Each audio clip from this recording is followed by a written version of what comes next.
Welcome to LIVEDAF, your online Daf Yomi Shiur. Shalom and welcome back to today's Daf Yomi, Shabbos Daf Memhei.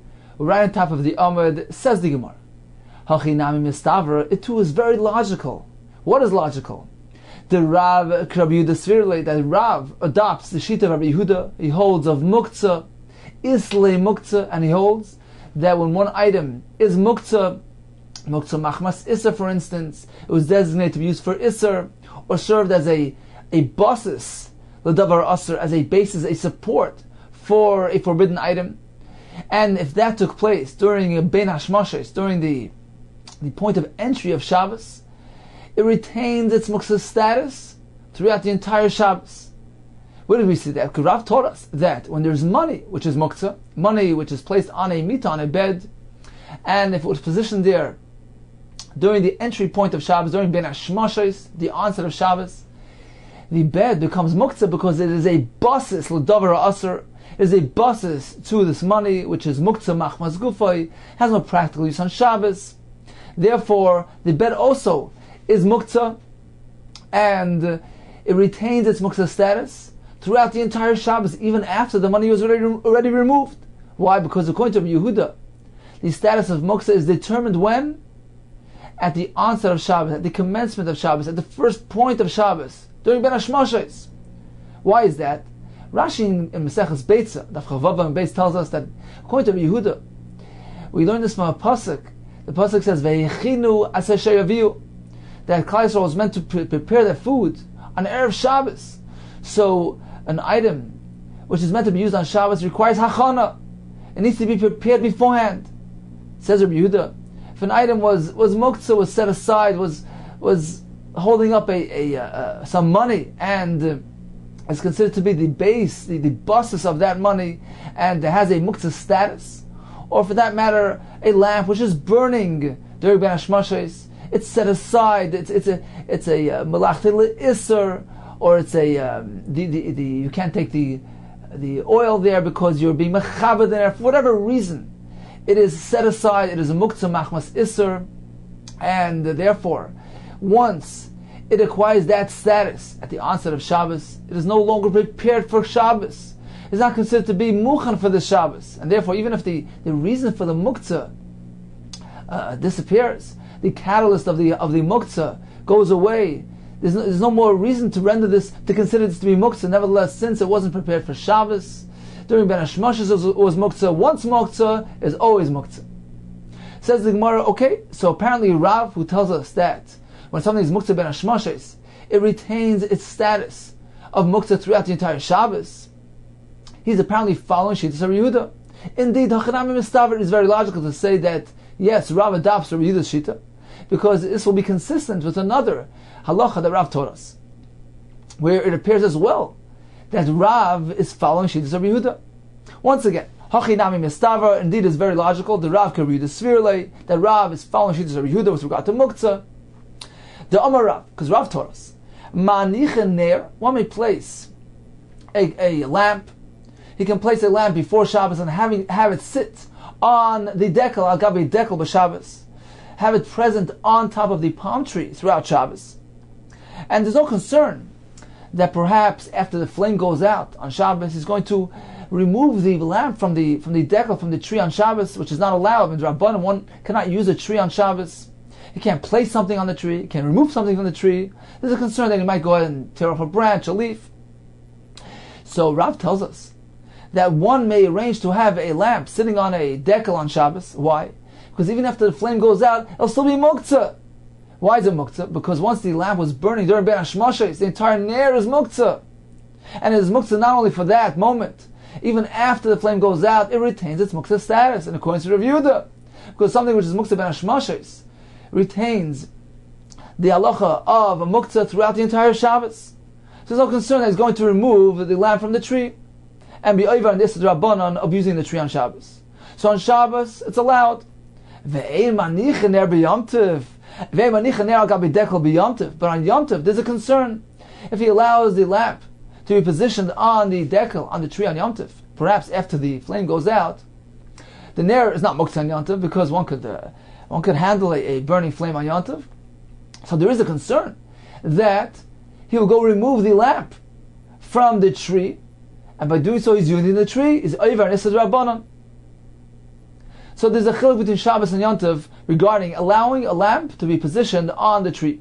On Yom Tov, there's a concern that he might go and use the tree after the lamp goes out. He's going to take the lamp off the tree. On Shabbos, no concern, because the lamp is muktzah. Says the Gemara, apparently Rav is following Shittas of Yehuda.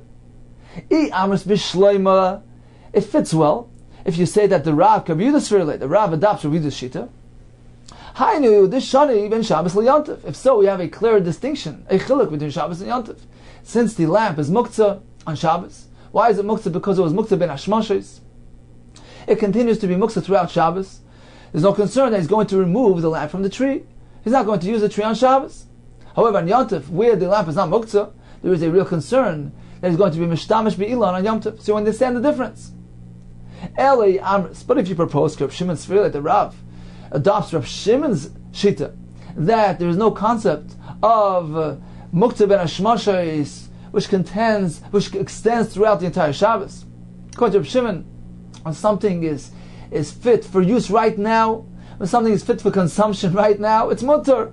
It's irrelevant whether it was or wasn't muktzah during ben hashmashos. Because according to Rav Shimon, the only thing that is really muktzah, if something is rejected, it's unfit, it's useless. But if something has a use, something has a purpose now, it doesn't matter whether it was prepared for Shabbos, whether it was designated for Shabbos, what the status of this item was during Ben Hashmashos. We don't look at that. So if that would be the case, if Rav would follow Shittas Reb Shimon, in that case, the lamp would not be muktzah, even though it was burning during Ben Hashmashos. Once the lamp goes out, he can handle it. He can go out and take it off the tree. And there should be a concern that he's going to use the tree on Shabbos. Says the Gemara again, if you propose that Rav follows Reb Shimon's shita, if so, Mali Shabbos or Mali Yom Tov, what difference does it make if it's Shabbos and Yom Tov? In either case, there's a real concern that he'll use the tree. So apparently Rav follows Shitas Rabbi Yehuda. Says the Gemara, is that really the case? Is that so? Rav Kaviuda Svirle? Bo Minei. The Rav. They asked the following halachic shaila of Rav. Mao l'tatule shraga the chanuksa. May one be metaltal, move the Chanukah menorah, mikame chaver b'shabbata. He's concerned about this nation called the Chaver, the Chaverim, who made life difficult for Yidden. They didn't allow to light their Chanukah licht. Rashi has another pshat that they would forbid anybody from lighting a candle except in their house of worship this was during a specific holiday. So in any case, he wants to bring his Chanukah menorah back into the house from the outside, so that these goyim don't notice it and they don't give him trouble. So the question is, can he do that on Shabbos after the flame goes out? Is it allowed or not? Again, ma'ul tatule shraga. Can a person handle the menorah, the candle, the chanukta of Chanukah? Mikami chaver b'shabbata. For fear of these chaverim, of these goyim, can he do so on Shabbos? The question is, since the menorah was lit during Ben Hashmashos, perhaps it already acquired its din muktzah, which extends throughout Shabbos. Va'amarlu, and Rav responded, yes, shaper dami, he can do so. So apparently, Rav does not contend that muktzah Ben Hashmashos affects its status throughout the entire Shabbos, because Rav allowed them to go ahead and bring their menorah back home after the flame was extinguished.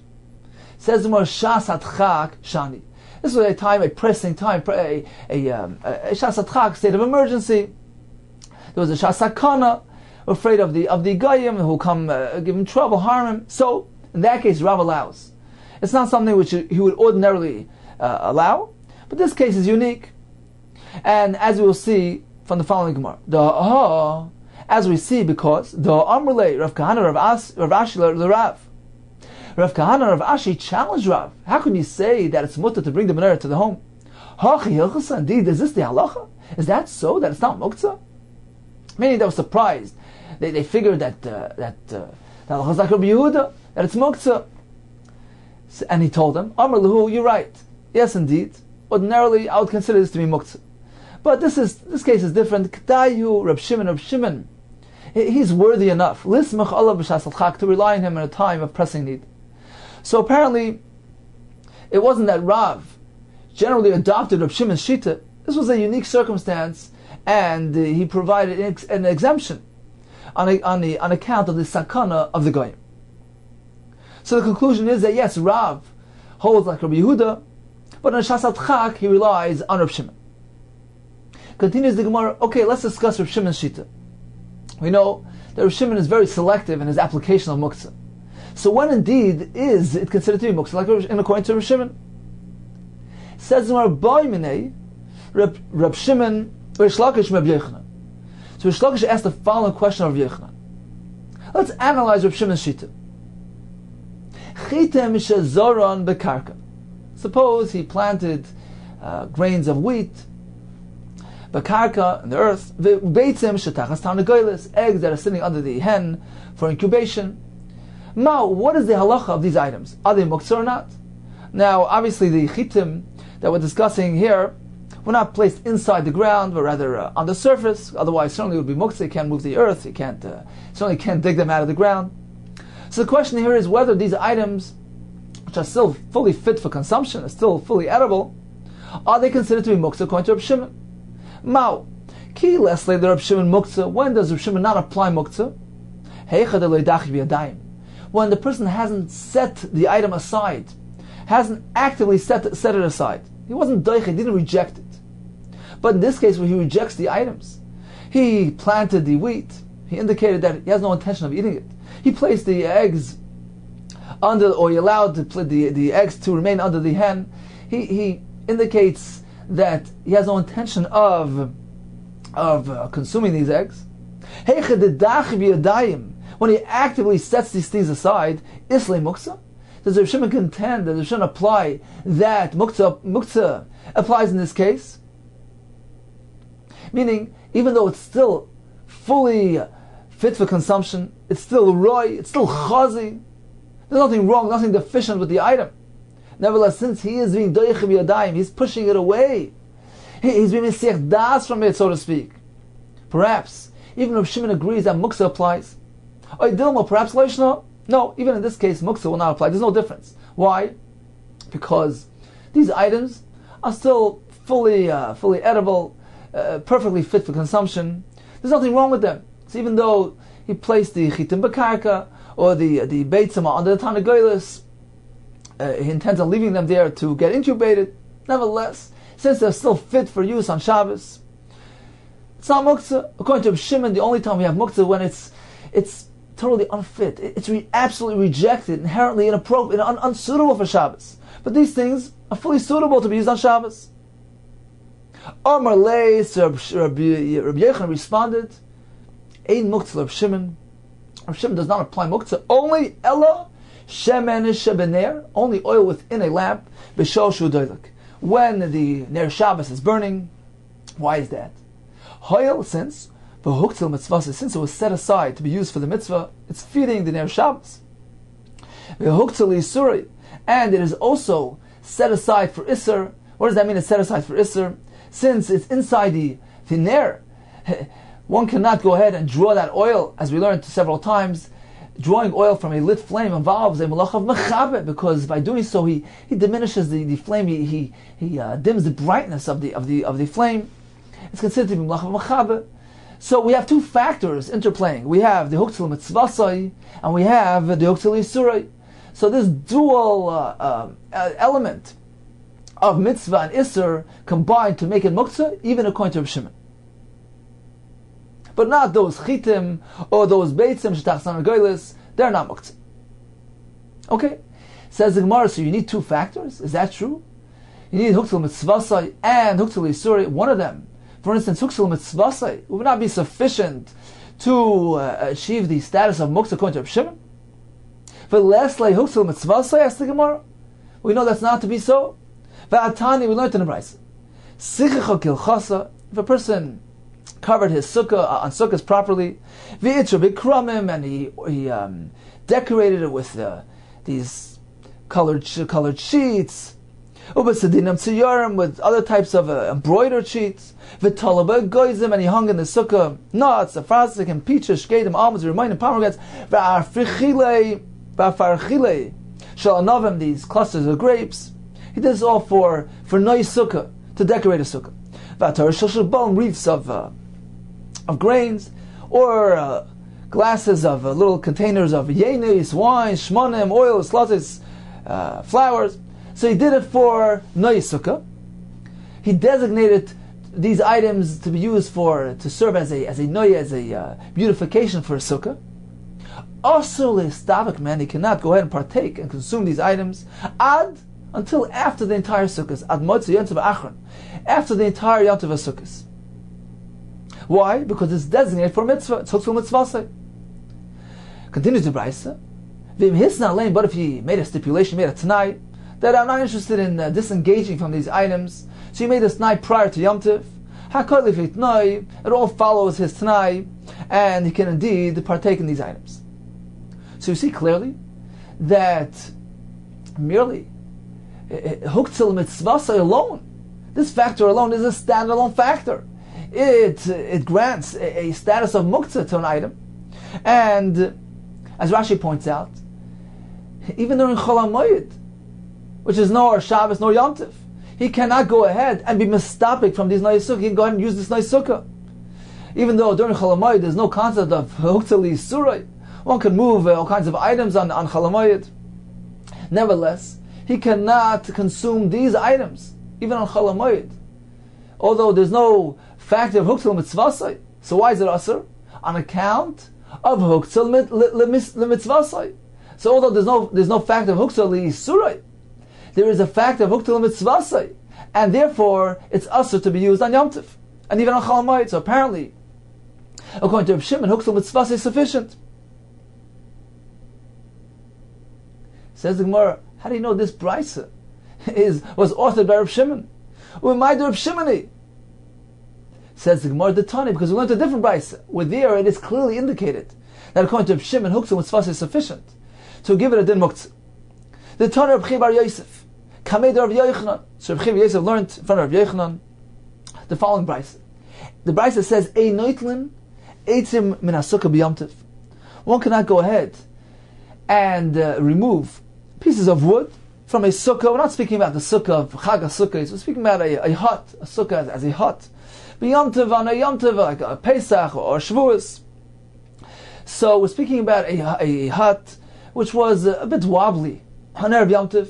He knew that some boards are going to go flying on Yom Tov, are going to be dismantled from the sukkah on Yom Tov. Nevertheless, even after this board became separated from the hut, he cannot go ahead and move this eitz. Why is that? Because this piece of wood, which was attached to the hut, to the sukkah, during the beginning of Yom Tov, during the Ben Hashmashas of Yom Tov, became muktzah. What type of muktzah? Muktzah machmas iser, on account of prohibition. What kind of iser is involved in a piece of wood? It is the malacha of soiser, because one cannot go ahead and dismantle a hut on Yom Tov. You can't go ahead and pull off this piece of wood from the hut during Ben Hashmashas, during the first moments of Yom Tov. So it becomes asur, it becomes muktzah machmas iser, and this muktzah status continues, it prevails, it extends throughout the entire Yom Tov. So once again, ein noitlim eitzim min hasukah b'Yom Tov. One cannot go ahead and move this piece of wood, even if it fell off the sukkah, fell off the hut on Yom Tov, because it required the muktzah status during Ben Hashmashas. Ela min hasamachla, unless he's using the wood which was only put next to the sukkah, wasn't actually attached to the sukkah. For instance, there was a bundle of wood which was sitting next to the wall of the hut. That never became muktzah, because his das was to use these pieces of wood. They were never part of the hut. There was never an isra involved in actually taking these pieces of wood, because there was no stiras oil. He wasn't dismantling any oil. They weren't really part of the oil to begin with. So in this case, these items are mutter. So this is the Tanakam, who holds that once something is muktzah ben hashmashos, the muktzah status extends and continues throughout the entire Yom Tov. Reb Shimon matir. Reb Shimon says no, it's allowed, it's mutter, it's permitted. Why? Because according to Reb Shimon, even when something is muktzah ben hashmashes, if the reason for that gave it, that provided the muktzah, goes away, it dissipates. For instance, this piece of wood, which indeed was attached to the hut during ben hashmashes, but now it became separate, fell off, it became dismantled. It's sitting on the floor. Now it's not part of the oil. Now there's no isser involved, no isser of stiras oil involved. Therefore, Reb Shimon says it's not muktzah. So it's irrelevant whether it was muktzah ben hashmashes. We look at the present moment. Can it be used now? Then it's okay. Because even though it was muktzah machmas isser during ben hashmashes, his mind was on it. He had das. He knew this thing is going to fall apart. He saw the sukkah was wobbling. He saw the sukkah was disintegrating. This is how the Gemara in the Gemara in the Farshim Bay explained this halacha. We're speaking about a sukkah ru'ua, a sukkah which was wobbly, and he expected this piece of wood to come apart, and therefore, according to Reb Shimon, it's mutter. This is similar to the halacha we discussed by the ner. And according to Reb Shimon, even though during ben hashmashes the entire ner was part and parcel of the muktzah, there was the shemen which was supporting the flame, there was the ner which was supporting the flame. Nevertheless, since he anticipated the availability of the ner, he was looking forward, he was anticipating the flame to go out on Shabbos. His das was still there, his kavanas machshava was there, he didn't divert his mind from this ner. Therefore, the fact that his machshava is there, it allows him eventually to use it once the reason for the muktzah goes away. Here too, since right now the eitz is not part of the oil, since his mind was on it, daiti loya, he expected it to come loose. Therefore, it's not muktzah. Vishavan continues the brayso. They all agree. Tanakama and Rishon both agree. Besukas achag bechag. What about a sukkah on chag hasukkos? Shehi asura. In this case, all agree that it's asur. Why do all agree that it's asur? Because it was designated to be used for the sukkah shel mitzvah. This is not just a muktzah machmas isur because of the malacha of stira, which is not allowed on Shabbos and Yom Tov. The reason why the piece of wood is muktzah is because it's designated to be used for the mitzvah of sukkah. Therefore, even if it comes apart, it doesn't matter. It's still considered to be designated for the mitzvah, because the mitzvah of sukkah extends throughout the entire Yom Tov. As long as it's still Yom Tov, this piece of wood is still muktzah. So we see very clearly that according to Reb Shimon, this factor alone, huktzul mitzvah alone, grants an item a status of muktzah. So you must not say that two factors are needed according to Reb Shimon. Number one, huktzul mitzvah, and number two, huktzul li isurai. Even the huktzul mitzvah alone is sufficient to give it a din muktzah. Now let's just finish the brayso. The brayso concludes with these words: "V'im hisna leo hakol v'itnoi." As the Farshim explained, this is going back on the regular ordinary hut, not on Sukkot itself, but a hut on Pesach, on Shavuos, that according to Tanakama, if a piece of wood breaks loose on Yom Tov, he cannot use it. However, the brayso tells us, but if he stipulated originally, he knew that it was coming apart, so he made a tanai. He says, I want to use this piece of wood when it comes apart on Yom Tov. Even according to Tanakama, it's not muktzah. Okay, so once again, getting back to Reb Shimon, we see very clearly, according to Reb Shimon, once something is designated for mitzvah use, that gives it a din of muktzah. So how can Rabbi Yechon say that there's no muktzah according to Reb Shimon unless it is huktzul mitzvah and also in addition to that huktzul yisuroi? Here we see that we don't need two factors. Says the Gemara, Ke'ein shemen shebener kamrinan. When Rabbi Yechon said that the only muktzah according to Reb Shimon is the shemen shebener, because it has both factors, he didn't mean specifically the shemen in the ner, the shemen that's in the ner shel mitzvah, because it has two factors. It is huktzul mitzvah, and also it is designated for isser. He cannot go ahead and draw from that oil because of the malacha machaba. He didn't mean that. He meant something which is similar to that, similar in concept. Ke'ein shemen shebener kamrinan. Meaning, as long as something is designated for a mitzvah, just like the shemen in the ner shel mitzvah is designated for a mitzvah, that reason alone is certainly sufficient to make it muktzah according to Reb Shimon. Since it's designated for its mitzvah, huksali surai, as Rashi explains, huksali surai means that the designation for mitzvah extends as long as the ner is burning. As long as this isur is still present, as long as the ner, the flame is still burning, as long as the mitzvah is still burning.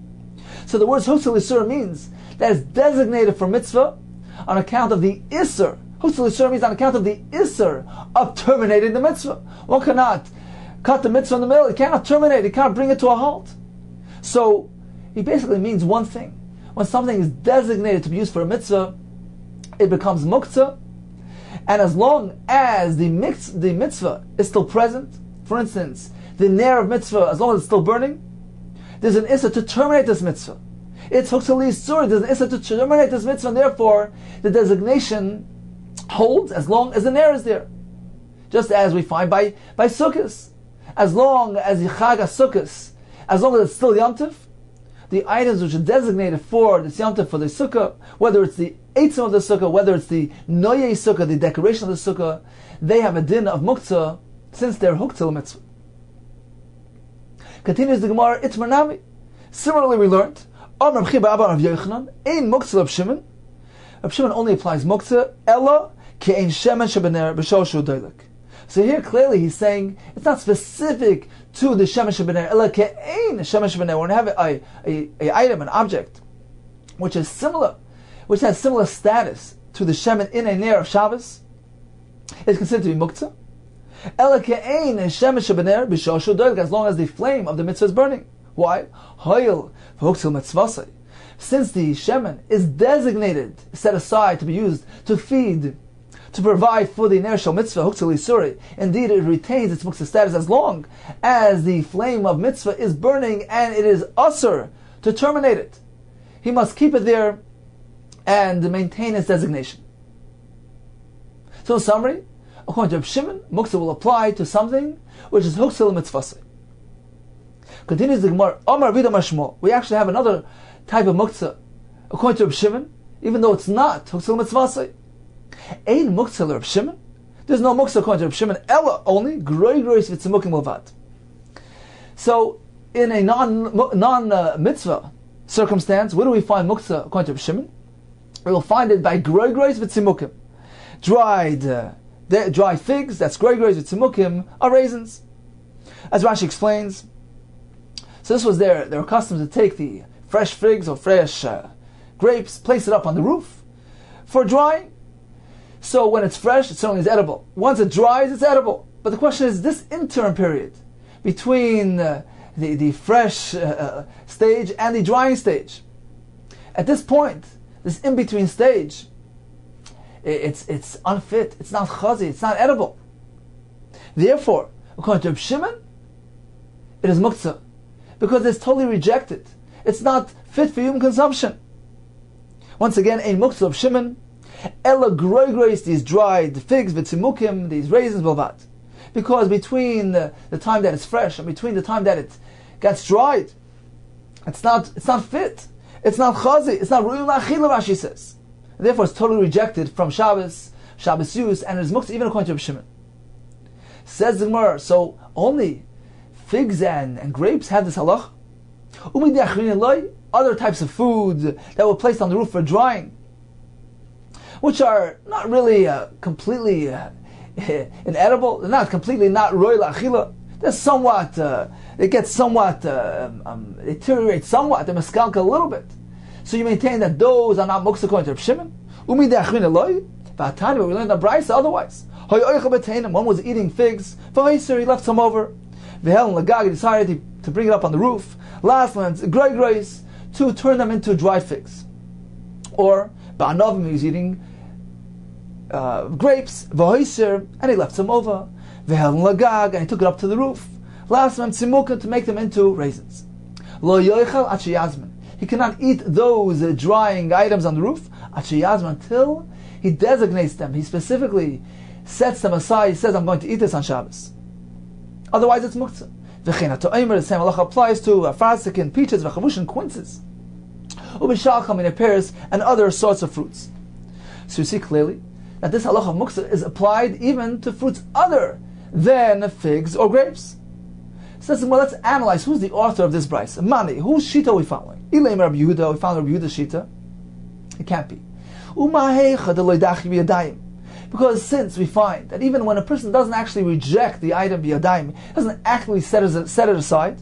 For instance, if he has some food sitting in the storehouse in the oitzer, he didn't push it away. He wasn't doicha them. It's merely sitting in his oitzer. According to Rabbi Yehuda, that is considered to be muktzah because it's not prepared for Shabbos.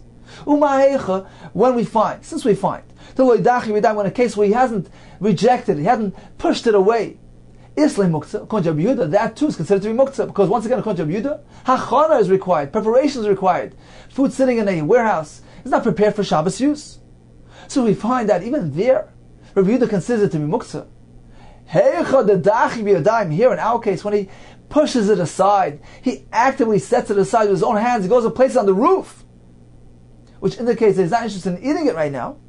Certainly, like Kolshkein, certainly has a din of muktzah. There's no need for the brisa. So teach us this halacha according to Rabbi Yehuda. It's pashut. It's obvious. Like according to Rabbi Yehuda, this is muktzah. So this brisa cannot be following Shittas Rabbi Yehuda. Ella must be Ella Lav Rabbi Shimoni.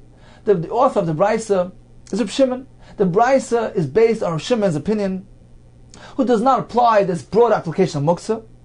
And only this case, where he was doicha the item, he pushes it away from eating it, he puts it on the roof. According to Rabbi Shimon, that is considered to be muktzah.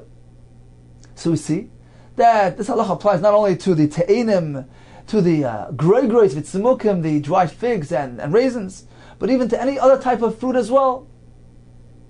Since it deteriorates somewhat, and he pushed it away. So according to Rabbi Shimon, this combination, it is somewhat a deficient item, together with him setting it aside, creates muktzah. Says the Gemara, no. La'oila Rabbi Yehuda. Truthfully speaking, this brayso is following Rabbi Yehuda's shita. According to Rabbi Shimon, muktzah will only apply to those two items, the groigas v'tzimukim, since they really deteriorate extensively. They become totally unfit for achila. But other fruits don't have the same halacha. This brayso is following Rabbi Yehuda. Wow, what is the chiddush of the brayso? Why does the brayso need to tell us this halacha according to Rabbi Yehuda? The brayso needs to inform us, even when he's in the middle of eating it. He sat down to eat these fruits. He left some more, he placed it on the roof. Perhaps I would think that's different. Perhaps I would say, I can entertain a thought. Since he began eating this and he intended on eating it, so he indicated that this is meant for his meal.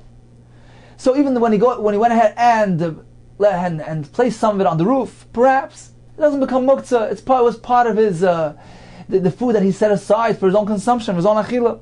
Now he doesn't need to designate them. They don't lose their prepared status. Kamash Malon, yes, the brayso teaches us.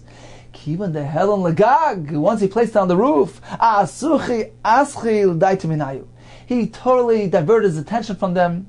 And although initially he intended on eating them, since he placed it on the roof, it loses its status, it becomes muktzah, according to Rabbi Yehuda.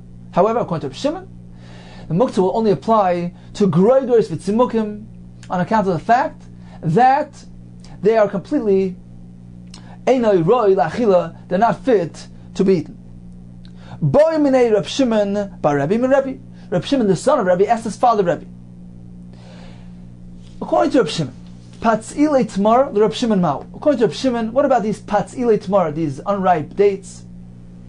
They're not really so edible. You could eat them, but they're not really so edible. They used to place them in these baskets for them to ripen. So according to Rabbi Shimon, is this considered to be muktzah, since it's not really edible? Amar lei, so Rabbi responded, no, this is not muktzah. Ein muktzah the Rabbi Shimon. The only time you find muktzah, according to Rabbi Shimon, ella, it's only groigrish etzimukim levad. Only these figs and these grapes, which were laid on the roof to dry, and as we explained earlier, they're totally inedible. They're not roy l'achila. And as Rashi points out here, there are actually two factors playing together. Number one, says Rashi, the da'achinu biyadayim. He pushed them away, he shoved them away, he rejected them biyadayim, he actively set them aside, he placed them on the roof. He indicated that They're not going to be eaten now. They're not meant to be eaten. Number 2 says Rashi, v'lo chazu. They're not edible. They're not fit. They're not roy la'achila. So we have 2 factors that are combining, that are playing together. We have a combination of 2 elements. One, on account of the item. It's a deficient item. It's a deficiency on account of the chefsa.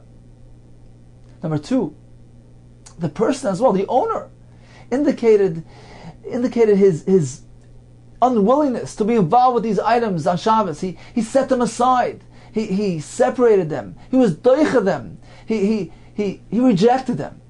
So we have 1 factor on account of the chefza, a deficient item, and number 2 on account of the gavra of the person.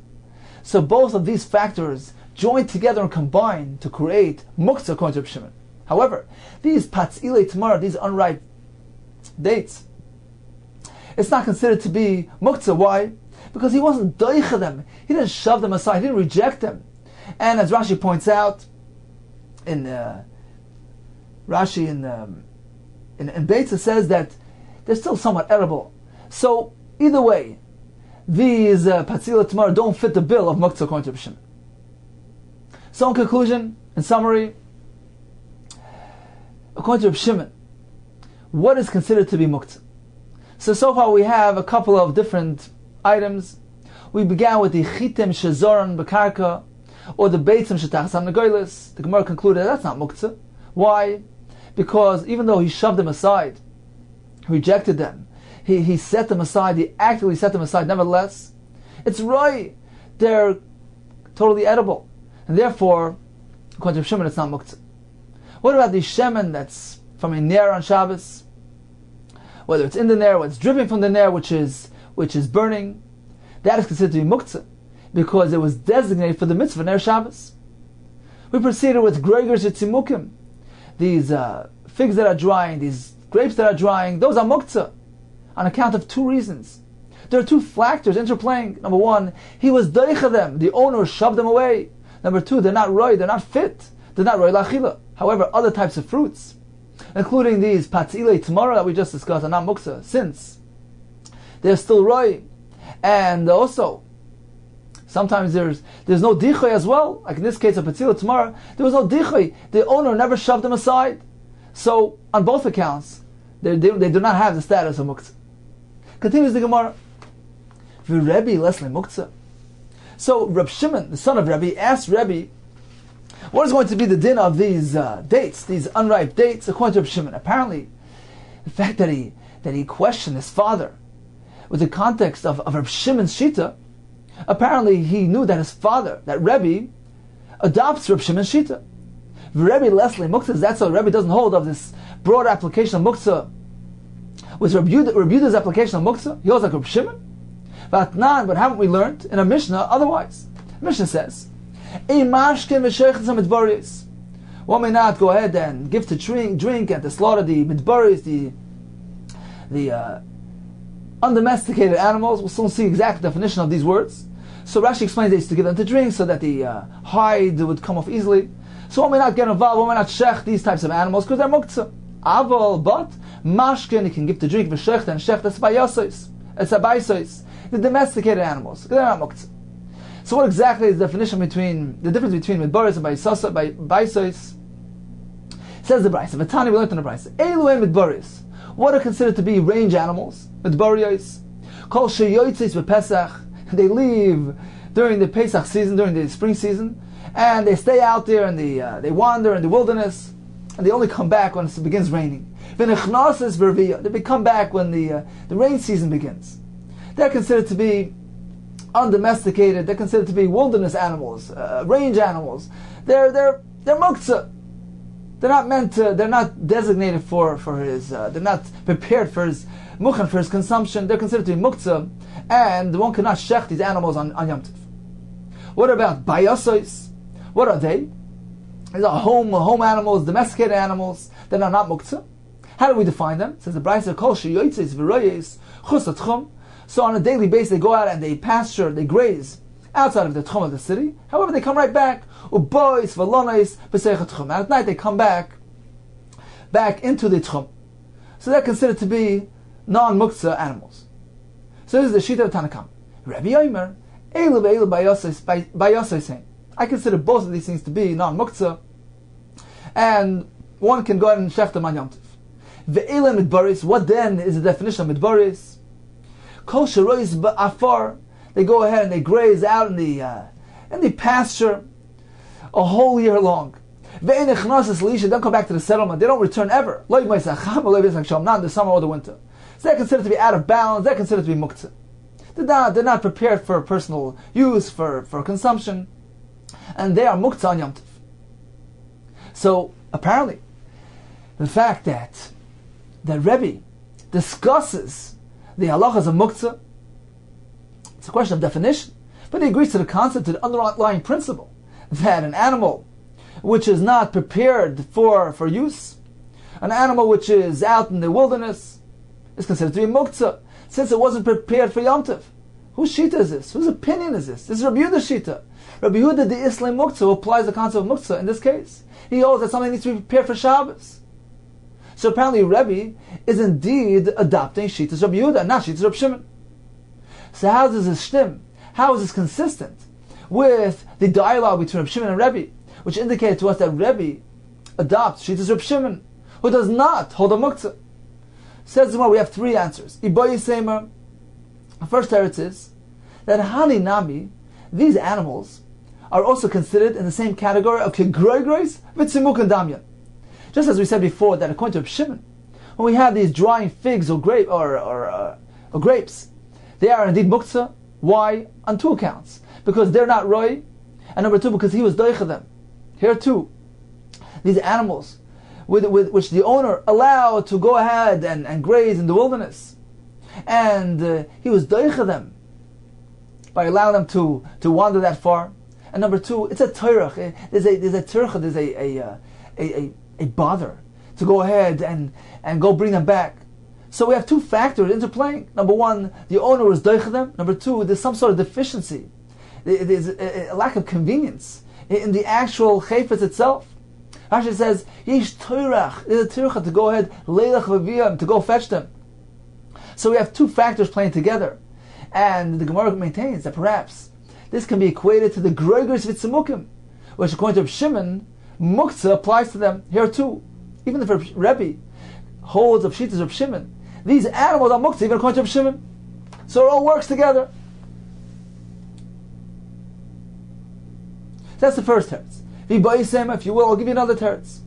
That indeed, Rebbe holds like Rabbi Yehuda, the Islam muktzah. He applies muktzah to these animals that are not prepared for Yom Tov. So why then did Rebbe discuss shitas Reb Shimon earlier? Why did he discuss the opinion of Reb Shimon with his son? He was relating to Reb Shimon's words, to Reb Shimon's opinion, but he himself doesn't contend, so he holds like Rabbi Yehuda. That's fair enough. He holds like Rabbi Yehuda, but he was discussing shitas Reb Shimon. Another teretz.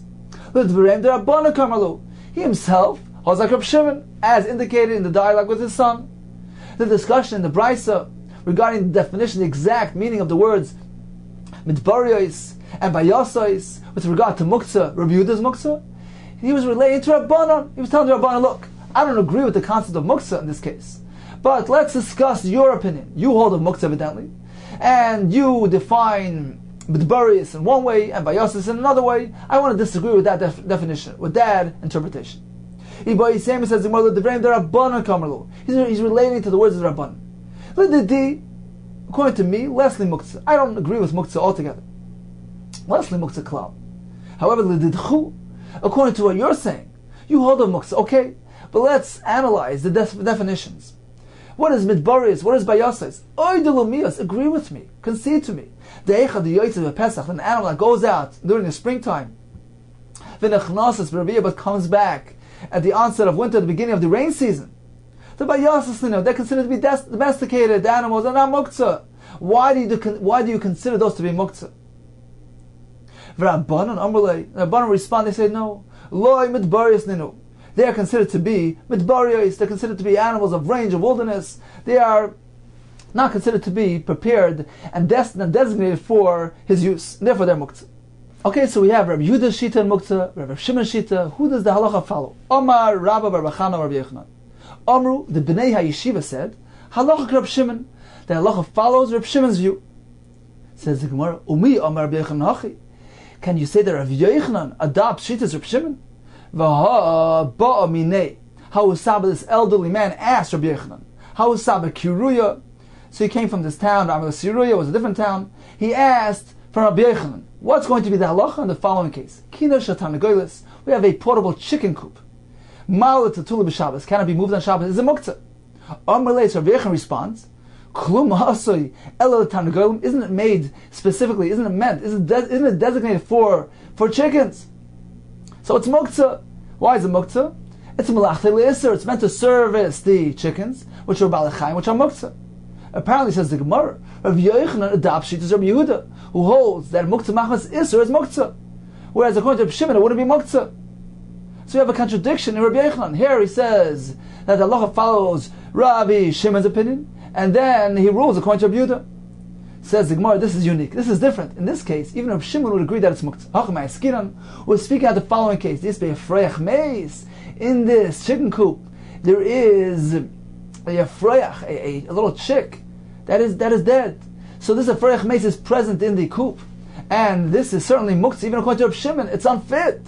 It's totally rejected from any Shabbos use. It's muktzah machmas gufay. And therefore, the kupa is also muktzah. Why? Because it's serving as a support, as a basis for this efroyach meis. Says the Gemara, is that muktzah according to Reb Shimon? And a efroyach that dies on Shabbos is muktzah? This works well according to Mar Bar Meimar, the name of Rav, who said, the Amar Moidah Reb Shimon. Reb Shimon agrees. But Balchayim Shemeisu Shasurin, a Balchayim that dies on Shabbos or Yontav is muktzah. Ella Lamar Bar Rav Yosef. According to Mar Bar Rav Yosef, who said Mishmei the Rava, the name of Rava, the Amar said Cholakay Reb Shimon. Reb Shimon disagrees. Afilu b'Balchayim Shemeisu. Even regarding animals that died on Shabbos or Yontav, Shem Mutar, he maintains that they're not muktzah since they can be fed to a dog. So according to Reb Shimon, this efroyach meis is not muktzah. It still has some use. It's still useful. Ma'ikal Meimar. If so, why is this kina shatan negoyos, this chicken coop? Why is it muktzah? According to Reb Shimon, it's not muktzah even if it has the efroyach meis present in it. Says the Gemara, we must be speaking of the following case. To be isbei beitza. There's an egg in there, a newly laid egg, which is noilad. It was formed, it was created on Shabbos. Therefore, even according to Reb Shimon, it's muktzah. And since it's sitting on the coop is also muktzah. Says the Gemara, is that so? According to Reb Shimon, noilad is muktzah, something which was born, created on Shabbos is muktzah. Why? Since it wasn't prepared for Shabbos, it's something new. According to Reb Shimon, preparation is never required. The Amar of Nachman, the Rav Nachman tell us, man the islam muktzah. The Shita, according to Yehuda, who holds of muktzah, that something needs to be prepared for Shabbos, Islay Noilat. He maintains that something which was born on Shabbos, an egg which was laid on Shabbos, is also muktzah, since it wasn't prepared from before Shabbos. The Leslie muktzah, however, of Shimon, who does not apply muktzah, Leslie Noilat, he doesn't hold of Noilat as well. Even an egg which was laid on Yom Tov, which is a completely new entity, it's not muktzah. You can eat it, it's edible, go ahead, gesundheit, even though it wasn't prepared beforehand. So indeed, this newly laid egg is not muktzah according to Reb Shimon. So why is the chicken coop muktzah according to Reb Shimon? Says the Gemara, okay, so we'll give you a third answer. The isbei beitzas efroyach. We're not speaking about a plain egg, we're speaking about an egg which is an unhatched egg. Therefore it's not edible for human consumption, and it's not either edible for the dog, as Rashi says, on account of its shell. So it's a completely muktzah item, even according to Reb Shimon. It's rejected from Shabbos use, and it is muktzah machmas gufay as a result of its uselessness, and therefore this coop which contains this egg is also muktzah as well. So once again, the kina shatar negoilis, this chicken coop is muktzah. We have two approaches. According to Rabbi Yehuda, it's muktzah because it's a klishum lachtel iser, it's serving the chickens. According to Reb Shimon, it's either because there is an efroyach meis in there, a dead chick, which is muktzah according to Reb Shimon, or if you maintain that according to Reb Shimon that is not muktzah, we must say that it has a beitzas efroyach in there, an unhatched egg, which is useless, and therefore it's muktzah according to Reb Shimon as well. Continues the Gemara, ki aser Yitzchak bar Yosef When Rabbi Yosef came along, he said in the name of Rabbi Yochanan, or Rabbi Yochanan, Halachak Rabbi Yehuda. The Rabbi Yochanan maintains the opinion of Rabbi Yehuda with regard to Muktzah. Rabbi Shua ben Levi Amar, Halachak Rabbi Shimon. Rabbi Shua ben Levi holds Halachak like Rabbi Shimon, so Rabbi Machlekes. Rabbi Yochanan holds like Rabbi Yehuda, and Rabbi Shua ben Levi holds like Rabbi Shimon. Amar Rabbi Yosef. So Rabbi Yosef exclaims, Hainu, now I understand the exact wording of the previous statement. Hainu de Amar, Rabba bar Bar Chana Rabbi Yochanan. Previously we said, Rabba told us, Rabbi Chana named Rabbi Yochanan, that Amru, that the Bnei Yeshiva said, Halach Rabbi Shimon. So they said that Allah follows Rabbi Shimon. Why did he use those words? Amru, they said. Apparently this is not Rabbi Yochanan's own opinion. Amru, they said, V'leila Svilei. However, Rabbi Yochanan himself does not agree with it. Because Rabbi Yochanan holds Allah like Rabbi Yehuda. Just as Rabbi Yitzchak bar Yosef testified. V'leila Svilei, he doesn't hold like that. He holds Allah like Rabbi Yehuda. Amru Abai Rabbi Yosef. So Abai was surprised. He told Rabbi Yosef, you needed Rabbi Yitzchak bar Yosef to inform you of that? To tell you that Rabbi Yochanan rules like Rabbi Yehuda? Va'at lo tisbra, you didn't know that Rabbi Yochanan, Rabbi Yehuda Svilei, that Rabbi Yochanan holds like Rabbi Yehuda? Vaha, but there was a story. Don't you know this famous story? Rab Abba, Rab Asi, they both were iklu lebei Rab Abba. They came to the home of Rab Abba in Haifa. And what happened over there? V'nafal manarta, aglime, a candelabra fell down on the clothing, on the garment. The Rab Asi, he didn't go actually pick up the candelabra because the other was muktzah. The first one say he merely shook it off. He took his garment and shook off the menorah, and that way he didn't touch the actual handle, the actual muktzah. Why was Rav Asi hesitant to touch the Menarta? My time, why?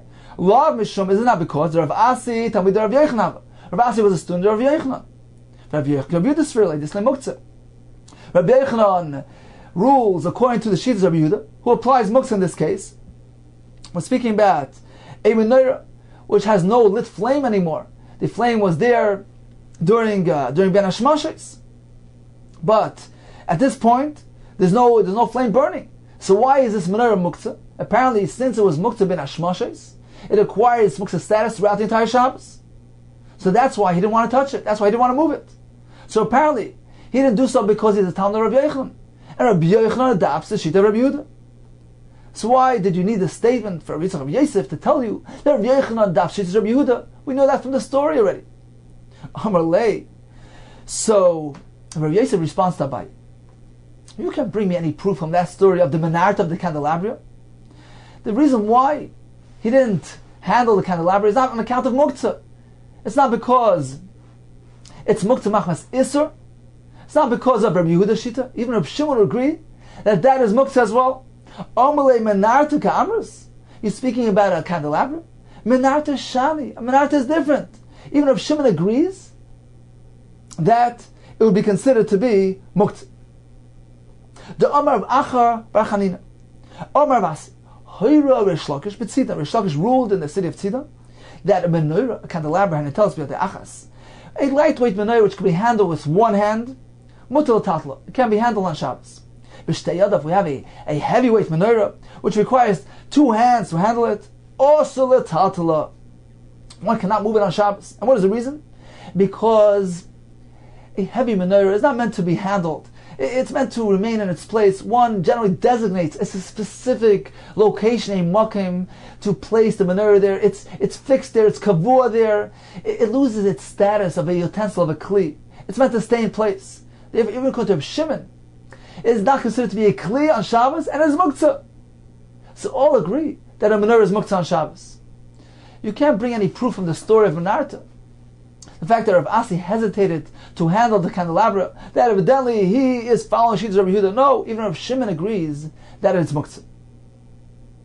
Therefore, I needed to hear clearly from Rabbi Yitzchak bar Yosef, who testified indeed that Rav Yochanan holds of Rabbi Yehuda Shita. I couldn't infer it from that story. So once again, Rish Lakish ruled in Tzidon that a heavy menorah that requires two hands to lift, mut is also a tatla because it is considered to be fixed, it's kavua in its place, and it is not considered to be a kli any longer.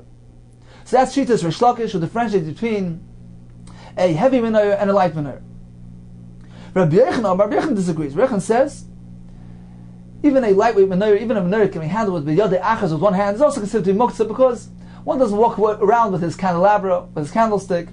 It's meant to remain in place, and therefore it doesn't have a status of a kli, and it's muktzah even according to Shimon. Rabbi Yechon Amar, Anu, this is Taisa's explanation of the Gemara, Anu, we ein lanu el b'ner Reb Shimon.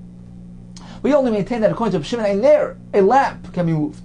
Aval menorah, but a candelabra, whether it's small, whether it's big, bein nitala b'yadei achas, whether it's handled with one hand, it's a lightweight menorah, bein nitla b'shtei yodav, whether it's handled only with two hands, it's a heavy menorah. Also, a tatla cannot be handled on Shabbos, it cannot be moved on Shabbos. Finally, what is the reason for this? Rabba Rav Yezam Tavai, they both explain as follows. Hoyel, because a person generally specified a specific location to place this menorah. It's not generally carried and moved around, and therefore it loses its status of kli. And even according to Shimon, it is muktzah on Shabbos. Okay, it's the time for a chazara of today's daf. The Gemara began by relating that Rav adopts Shitas Rabbi Yehuda and Muktzah. However, by Chanukah, by the menorah of Chanukah, he allowed it to be brought into the house on account of Sakana, and he said that this is different. Kedayu Reb Shimon. Reb Shimon is worthy enough for us to rely on his opinion, B'shas Hadchak, in a time of pressing need, and one may indeed bring the menorah back home to avoid Sakana. The Gemara proceeded giving us various guidelines according to Reb Shimon, what is and what isn't Muktzah. The Gemara concluded that there are actually 5 different types of muktzah according to Reb Shimon. We began on huktzah mitzvasai. We have an item which is designated to be used for a mitzvah. For instance, the shemen in the ner shel Shabbos, that is muktzah as long as the ner is burning. We have the eitzim and the decoration of sukkah, they are designated for mitzvah sukkah. One cannot use them, one cannot consume them throughout the Yom Tov of Sukkos. The Gemara told us that there are some items that are not roy la'achila. Plus, the owner actually rejected them. He set them aside biyodayim. So we have 2 factors interacting with each other, and they render the item muktzah, even according to Shimon.